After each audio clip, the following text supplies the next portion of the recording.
सबसे पहले बात करेंगे कराची की, जहां पर नन्हे इब्राहिम की मौत हुई है।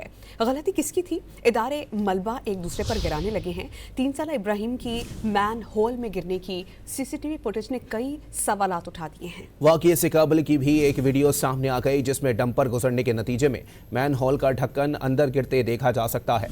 दूसरी जानिब KMC ने दावा किया है कि लाश उसके अमले ने निकाली।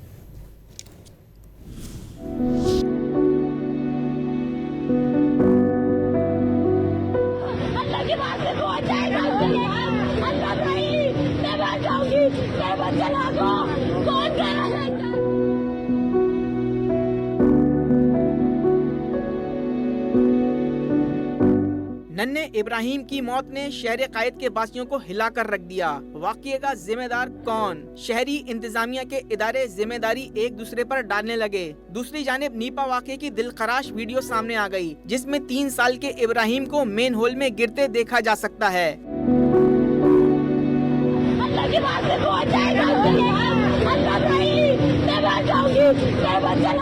15 घंटे तक अहले खाना तड़पते रहे, लेकिन कोई मदद को ना आया। खुदाई के लिए हैवी मशीनरी भी मुतासिरा फैमिली और अहले खाना ने खुद मंगवाई। वाक़ये के 3 रोज बाद आज एक और वीडियो सामने आ गई, जिसमें डंपर गुजरने से मेन होल का ढक्कन अंदर गिरते देखा जा सकता है। कई दिन गुजरने के बावजूद मेन होल पर शहरी इंतजामिया ने दोबारा ढक्कन लगाने की जहमत न की और इब्राहिम इसी गटर में गिरकर मौत की आगोश में चला गया। इब्राहिम तो इस दुनिया से चला गया, लेकिन इसकी लाश पर सियासत का सिलसिला खत्म न हुआ। KMC के मुताबिक इसके अमले और मशीनरी ने लाश को नाले से निकाला। KMC ने वाक़ये की वीडियो भी जारी कर दी। उधर पुलिस ने इब्राहिम की लाश ढूंढने वाले लड़के को नकद इनाम और गुलदस्ता पेश किया। SSP ईस्ट ने कहा कि तनवीर ने बगैर किसी सहारे और मदद के लाश को ढूंढा।